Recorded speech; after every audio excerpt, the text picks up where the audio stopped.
ڈرامے جو تاریخی بنائے جاتے ہیں، تو ڈرامے دیکھنا تو ہم جائز نہیں کہتے، اس میں بے حیائی بھی ہوتی ہے، مگر جو بنانے والے ہیں وہ کہتے ہیں کہ ایک ماحول جب کریٹ کیا جاتا ہے، ایک ماحول دکھایا جاتا ہے، اس سے تاریخ اور ہسٹری آپ کے دماغ میں زیادہ اچھی طرح سے بیٹھتی ہے۔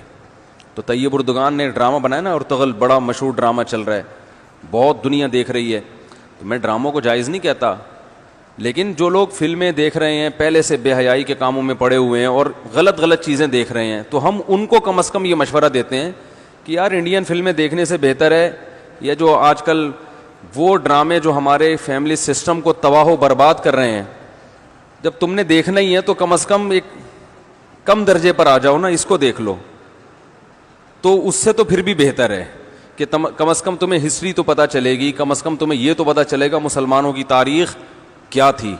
اور ایسے صرف دعاؤں سے کام نہیں بنا، انہوں نے بڑی بڑی قربانیاں دی ہیں۔ سلطان محمد فاتح نے بہت بڑی قربانی دے کے قسطنطینیہ فتح کیا تھا، دنیا کی سب سے بڑی توپ بنائی تھی اس نے، اور آج ہماری صرف باتیں توپ ہیں، باتیں ایسی کریں گے جیسے بہت بڑی توپ ہیں ہم، کوئی عمل ہمارے کیا ہیں زیرو، نہ سائنس میں آگے، نہ ٹیکنالوجی میں آگے، نہ مذہب میں آگے۔ وہ ٹیکنالوجی کی دنیا میں بہت آگے تھے، سائنس کی دنیا میں بہت آگے تھے۔ سلطان محمد فاتح نے جب قسطنطینیہ کو فتح کرنے کا ارادہ کیا، استنبول کو، نبی کی پیش گوئی تھی کہ میری امت میں جو طبقہ استنبول جو فتح کرے گا نا وہ جنتی ہے، تو صحابہ کے دور سے کوششیں ہو رہی تھیں، اور استنبول میں 1000 سال سے خلافت قائم تھی عیسائیوں کی، اور اسے کوئی فتح کر نہیں سکتا تھا۔ ابو ایوب انصاری رضی اللہ تعالیٰ عنہ گئے، وہ نہیں فتح کر سکے، ان کی قبر وہیں بنی، بڑے حملے ہوتے رہے، اتنی چوڑی دیوار میں نے خود دیکھی ہے، اس کی میں نے ویڈیو بھی بنائی تھی، اور اتنی لمبی دیوار شہر کے گرد کہ اس کو ناممکن اسباب کی دنیا میں، ایئر اٹیک تو ہوتے نہیں تھے نا اس زمانے میں، جانا تو پیدل فوج نہیں تھا، جائے گی کہاں سے بھائی، چڑھے گی کیسے اس پہ؟ سیڑھیاں لگا کے جو چڑھتے تو اوپر انہوں نے گرم تیل گرم ہوتا تھا، اس کے دیگ رکھے ہوئے ہوتے تھے، تو وہ دیگ الٹتے تھے تیل ڈال کے، کوئی چڑھ نہیں سکتا تھا، بہت زبردست ڈیفنس تھا، کوئی میلی آنکھ اٹھا کے دیکھ نہیں سکتا تھا، اور جتنی لڑائیاں ہوئی سب ناکام ہوئی تھیں۔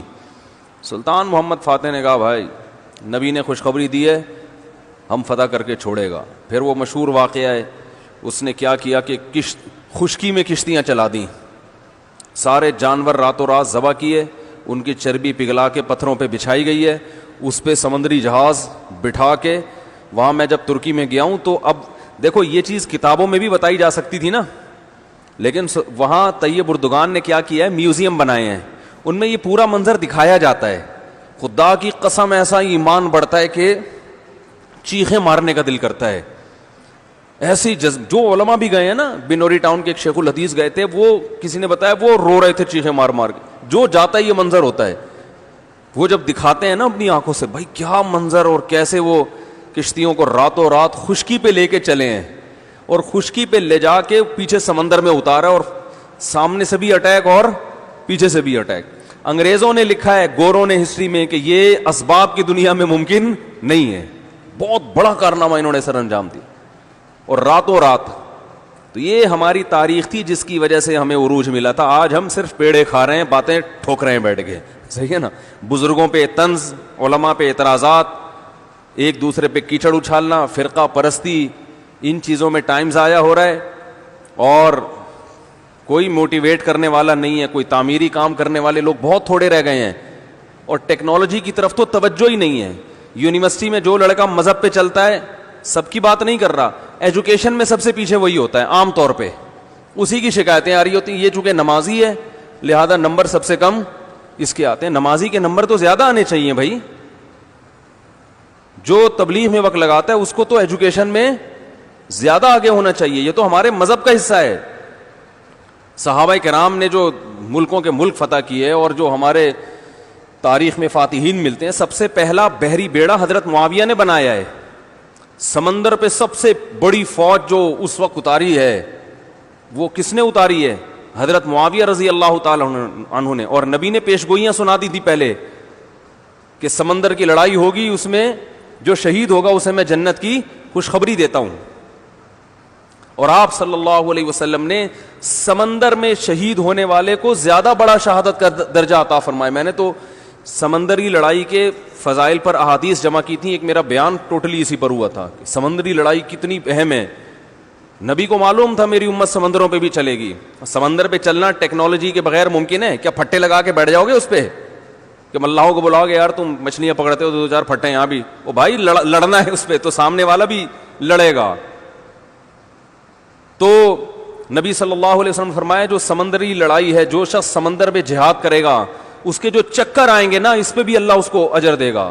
بڑی خوشخبری ہیں اس کے گناہوں کی معافی کی, کیونکہ آپ کو پتا تھا کہ امت جب تک سمندر پہ کو فتح نہیں کرے گی اور سمندر پہ سفر نہیں کرے گی یہ اس دنیا پہ حکومت نہیں کر سکتی. تو حضرت معاویہ نے جو پہلا بیڑا بنایا اس کے امیر کو امیر البحر کہتے تھے. بحر کہتے ہیں سمندر. یہ امیر البحر کی ٹرم یہ انگلش میں منتقل ہوئی ہے جس کو ایڈمرل کہا جاتا ہے. بہت ساری فوجی اصطلاحات اور سائنسی اصطلاحات عربی سے انگلش میں ٹرانسفر ہوئی ہیں, عربی سے انگلش میں گئی ہیں. آج میڈیکل سائنس میں بہت سے الفاظ ایسے ہیں جو عربی سے انگلش, مسلمان سائنسدانوں کے تھے وہ, لیکن اب دیکھو حال کیا بنا دیا. ایک نمبر کے سست نمازیوں کی حالت تو دیکھ لو جا کے. سب سے سست ترین جو ہوگا وہ دیندار بنا ہوا ہوگا. سب کی بات نہیں کر رہا, ڈاکٹروں میں ہم نے بڑے اچھے اچھے دیندار دیکھے ہیں, سائنسدانوں میں, ایٹمی سائنسدانوں میں تو دیندار زیادہ ہیں الحمدللہ, لیکن میجورٹی کی بات کر رہا ہوں کہ پتہ نہیں ہمارے ذہن میں یہ کچھ ایسا کسی نے, شیطان نے بات ڈال دی ہے کہ ہم نے صرف جو ہے ایک طرف کو فوکس کیا ہوا ہے, دوسری طرف کو ہم نے بالکل نظر انداز کر دیا ہے. تو بھائی جس طرح سے دین کی تعلیم انتہائی ضروری ہے, اس کی کوئی اس کی اہمیت کی کمی کا انکار نہیں کر سکتا. انگریز جو تباہ ہو گئے نا, فیملی سسٹم تباہ ہو گیا, زنا معاشرے میں پھیل گیا, والدین اولڈ ہوم میں, وہ وجہ کیا؟ مذہب نہیں ہے نا, مذہبی تعلیم نہیں ہے. لیکن ہم جو معاشی لحاظ سے تباہ ہو گئے اور ترقی میں پیچھے رہ گئے, وجہ کیا ہے؟ مادے پہ محنت نہیں کی ہے. تو دونوں محنتیں ضروری ہیں. داؤد علیہ السلام کو روحانی ترقی بھی ملی اور اللہ نے آپ کے ہاتھ میں لوہا بھی پگھلایا. کیوں پگھلایا؟ تاکہ لڑیں, کیونکہ صرف نمازوں سے لڑائی ممکن نہیں ہے. ذکر کرتے تھے نا داؤد علیہ السلام, چاروں طرف سے پرندے جمع ہو جاتے تھے, ایسی خوبصورت آواز میں تلاوت کرتے تھے, ذکر کرتے تھے. وَالطَّيْرَ مَحْشُورَةً كُلٌّ لَهُ أَوَّابٌ, قرآن کہہ رہے پرندے, اور یا جبالُ أَوِّبِي مَعَهُ وَالطَّيْرُ, جب اللہ کا ذکر کر رہے پہاڑوں سے بھی لا الہ الا اللہ کی آوازیں آتی. یہ ذکر تھا, لڑنے کے لیے یہ نہیں ہے کہ اے داؤد ہم نے آپ کو ذکر بھی دیا اور آپ جو ہے روزے بھی رکھتے ہیں اور تہجد بھی پڑھتے ہیں, لہذا اب آپ کو تو اسلحہ بنانے کی ضرورت نہیں ہے, ویسے ہی فتح ہو جائے گی ایمان کی طاقت سے. نا نا نا نا نا, زرہیں بناؤ, قدر فی السرد, صحیح ہے نا, کڑیاں بناؤ, فوج تیار کرو, لڑائی کے لیے اصول بولتے کیوں نہیں بھائی, کچھ اور ہیں. تو دونوں چیزیں نہیں ہیں. داؤد علیہ السلام, سلیمان علیہ السلام کے گھوڑے بھی تو تھے, انہیں کیا ضرورت تھی گھوڑوں کی بھائی؟ کہتے میں اللہ کے اتنا عبادت گزار ہوں, میں اسباب اور وسائل کیوں, میں مصلی بچھاؤں گا, دعا مانگوں گا, ملک فتح ہو جائے گا.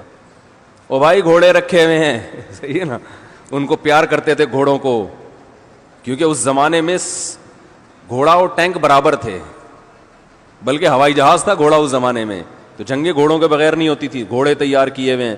تو لڑے ہیں وہ لوگ اور اسباب اور وسائل اختیار کیے ہیں.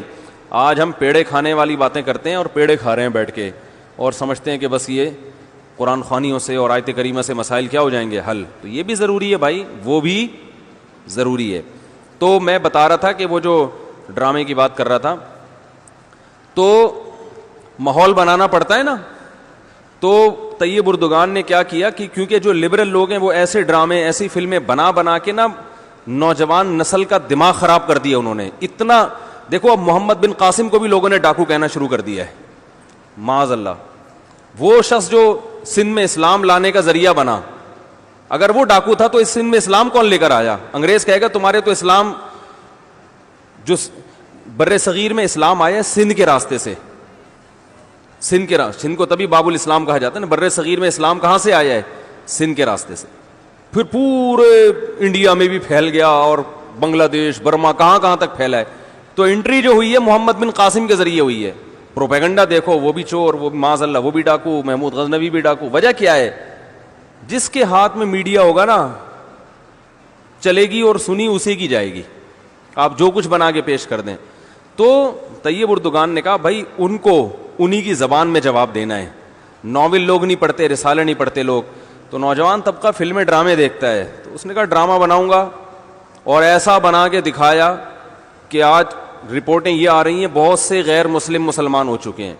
تو میں عام لوگوں کو ڈرامہ دیکھنے کا مشورہ نہیں دیتا, اس میں عورتیں بھی ہیں اور کچھ کہا جاتا ہے, میں نے نہیں دیکھا وہ ڈرامہ, بے حیائی کے مناظر بھی ہیں, لیکن میں ان لوگوں کو جو غلط چیزیں دیکھ رہے ہیں ان سے کہتا ہوں یار کچھ دیکھنا ہی ہے تو پھر ادھر دیکھ لو, جو نہیں دیکھ رہے وہ کچھ بھی نہ دیکھیں, وہ پھر اس کے بعد پھر آگے بھی جائیں گے, وہ یہ دیکھ کے پھر وہ ان کو شوق پیدا ہوگا ذرا فلمیں بھی دیکھیں. اور جو نہیں دیکھ رہے وہ تو بچے رہے ہیں, جو دیکھ رہے ہیں تو بری چیزیں دیکھ رہے ہیں تو بھائی یہ دیکھ لو پھر, تو اس سے کم از کم ایک کریٹو سوچ پیدا ہوگی تمہاری, اور کم از کم ایک تعمیری سوچ پیدا ہوگی, مسلمانوں کی ہسٹری کا تمہیں پتہ چلے گا. تو اردگان کی سوچ چونکہ یہ تھی اس لیے اس نے وہ کر دیا, اور اس سے بہت لوگ پریشان ہیں اس ڈرامے سے. یعنی اس سے جو اسلام دشمن قوتیں پوری دنیا میں پابندی لگانے کی کوشش میں لگی ہوئی ہیں. ابن تیمیہ رحمہ اللہ کا قول ہے نا, تمہیں باطل کی پہچان نہ ہو نا کہ حق کیا ہے اور باطل کیا ہے, تو دیکھ لو باطل کے تیروں کا رخ کس طرف ہے. سارے باطل جس کے پیچھے پڑے ہوئے ہو نا, سمجھ لو یہ کیا ہے, حق ہے, تو ان کو پتا ہے اس کا اثر کیا پڑ رہا ہے. تو ماحول جو کریٹ کیا جاتا ہے, ماحول ایک قائم کیا جاتا ہے, اس سے جو لیسن ملتا ہے وہ ویسے زبانی سمجھانے سے نہیں ملتا.